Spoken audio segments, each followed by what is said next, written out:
It looks heavy, but it ain't that heavy. That's a plate and 3/4 on each side.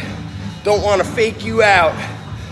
The older you get, the harder it gets. But hard times build hard people. Gotta train hard, can't ease up. You young guys out there, old guys out there, no excuses. Your excuse is invalid. Do the work.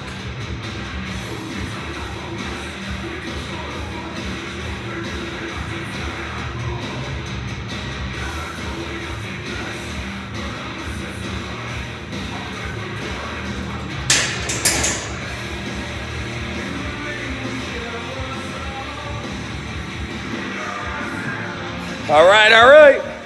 Adding a little bit of weight. Got my Grateful Dad t-shirt. Little Slipknot playing.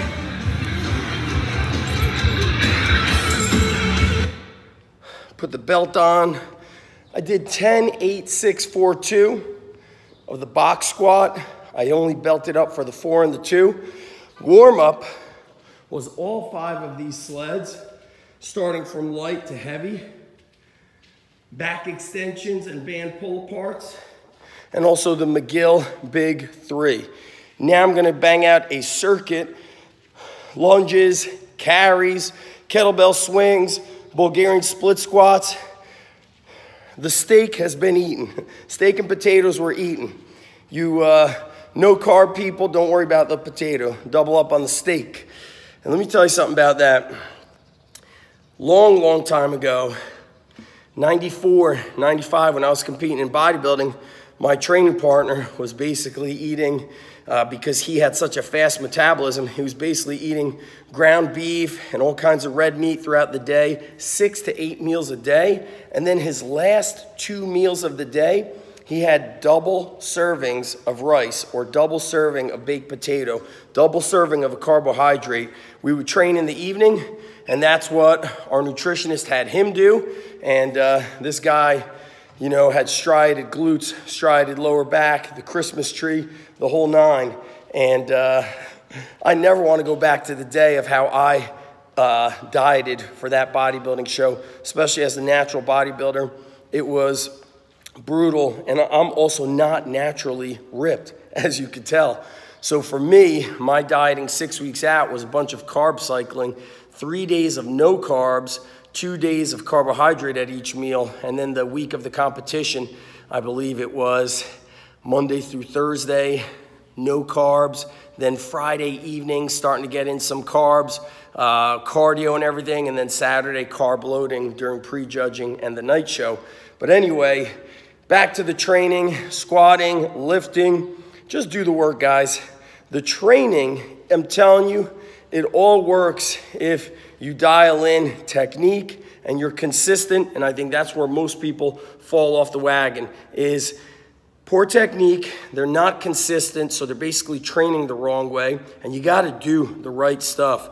So I like to follow more of a conjugate system with regards to choosing and making variety through the exercises. And then I do a little bit of a linear approach where I might be doing things like sets of 6 or 5s. Then the next week I'm in the 3s. Then the next week I might get singles and doubles, kind of like Jim Wendler's 5-3-1. And then I'll maybe get in a week of high rep work. I'm also doing high reps as a warm-up before these training sessions like Matt Wenning does. But for legs, you see that I did all the sled work, and I'm going to be getting the Wenning belt squat in here. So for you older lifters who have a lot of mileage on the body, you're going to want to get a belt squat, whether it's Matt Wenning's or Westside Athletic Training Platform. You got to give the lower back and you got to give the spine a break from basically loading that spine. Now, on Sunday when I came in and trained, I did, actually my bad, Friday, I did circuits and couplets and trisets and all this old school circuit work. Then at the very end,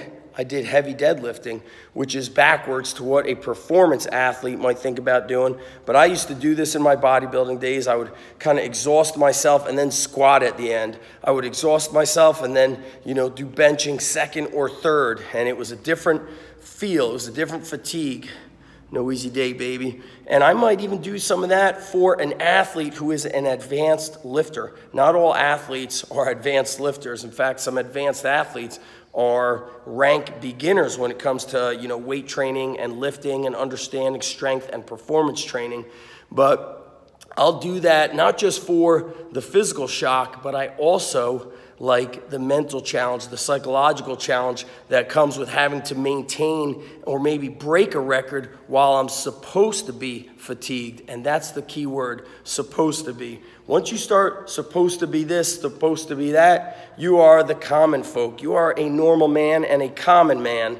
I prefer to be an uncommon man and to do the kind of work that most people don't want to do. That doesn't make me special or unique, but it's what I encourage everybody else to do. It just makes you a stronger person in life. The weights I'm moving, there's a gazillion people moving more weights. But I remember the Ultimate Warrior said something. He goes, there's a lot of guys out there. He said this at the Underground Strength Conference, which people asked me, do we have that? Yes, the recording is inside the Underground Strength Academy.